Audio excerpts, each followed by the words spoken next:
So the very second match was the women's match. It was Mercedes Martinez versus Athena for the ROH Women's Championship. This was a really fun match. I think that Athena was a really great opponent for Mercedes.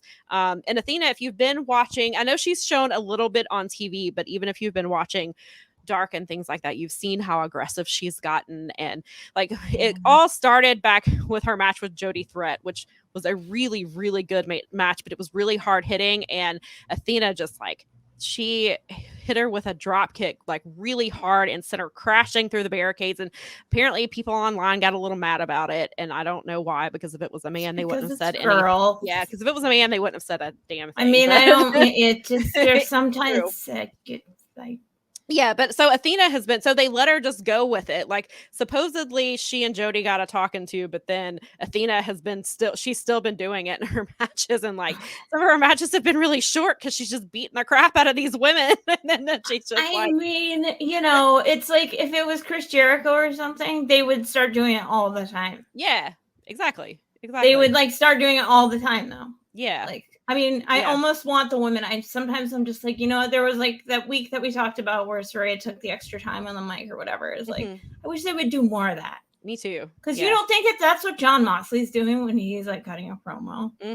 Like, just do that. That's how you get over. That's how Becky got over when she, like, the year that she went to WrestleMania 35. They couldn't, like, they wanted to turn her heel so bad, and she just wouldn't let them. Well, and they tried to turn her heel again, like the last time she was there, and now she's back as a babyface because she's so you can't boo her. Man, I mean, yeah, exactly. So, and it kind of goes back to the MJF stuff, like we've talked about. Like, how do people like to cheer him? They don't like to boo him. They didn't like to boo Kenny in New Japan. They just sometimes you just have to go with what the fans want to do. But yeah, that's my biggest. I like Rage Out Athena. I know that it's taken some criticism because they're like, what's her gimmick?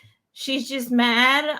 She's a badass woman. That's her gimmick. That's Mercedes' gimmick too. Mercedes' gimmick is that she's a badass she's the badass who doesn't get she doesn't get the credit she deserves. And so she has to just kick everybody's ass to make people pay attention. And then Athena's like, okay, well, I can do that too. So I kind of like it. She reminded me of what I like.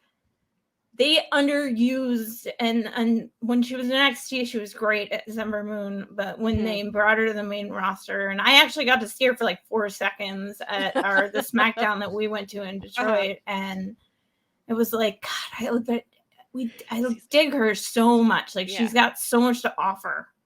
She does. She's fantastic, and so I'm really glad that she's doing what she's doing now because it's really interesting and it's kind of a different side than we've really seen of her. And she was doing some of this, and she was doing some of this on the indies from what I understand. And then I wish they had explained this a little bit beforehand, but we know how we all know about how the builds are for some of these matches, but apparently Mercedes and Athena have like history going all the way back to Shimmer. And so that's kind of because people are like, why am I supposed to care? Oh, that's right. They did bring that up on the table. They did bring that up on the table. Yeah, they did. Like, well, and during Rampage, they showed like a little video to like build up the match, and they talked about it then. And then she was like, basically, she was like, I've known Athena for a long time, and she was like, I made her what she is. And she was like, so she was like, Athena's gonna respect me, and Athena was like, no.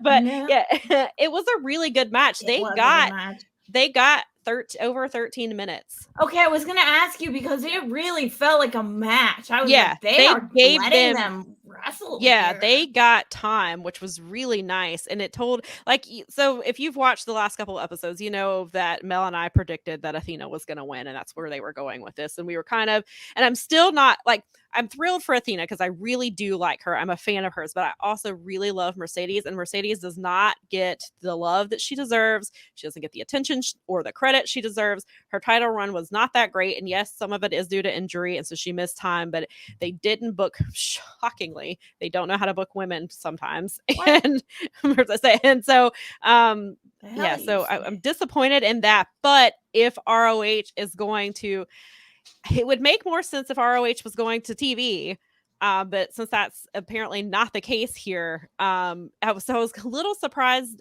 On the one hand, like I'm not surprised that Athena won, but I was like, well, if they're just going to Honor Club, then it's almost like why not let Mercedes just keep the title? But then, I mean, Athena has so much momentum right now, and everybody's talking about her, and you kind of have to. It's kind of like the Acclaim thing, like not that she's that type of over, but like people are talking about her and paying attention to her. So like now she's hot right now, you have to put the title on her. And so and it moves her out of the TBS championship picture, gives her something else to focus on and to do, and then she kind of gets to rebuild like whatever Women of Honor is going to look like now. Like Athena gets to be the face of that, which I think is really cool. Yeah, I think that's the right way to go with. Yeah, and like we said, you have to, Mercedes is the anchor of that division. Like you have to let her still be that anchor. And she's still got to be, that's the one that like she's the woman that everybody has got to like, basically they all have to impress her.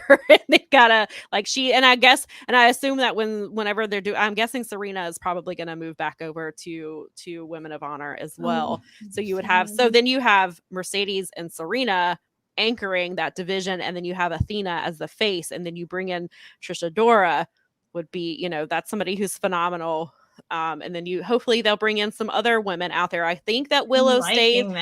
I think Willow stays in AEW just because she does have the graphic and she is all elite, and she's somebody who you and I have talked about potentially being the one to be the TBS champion, even if it's not the very next. If she's not the one to take the title off Jade, like I see her being a champion within the next year or so. So I think they will probably keep her on that side. But there are despite what Billy Corgan says, there are a lot of good women out there on the indies who Ring of Honor should bring in, especially, and Maria works hand in hand with so many of them with Women's Wrestle Army. So maybe they should listen to her and bring in some women there. But what do I know? Listen to that guy anyway.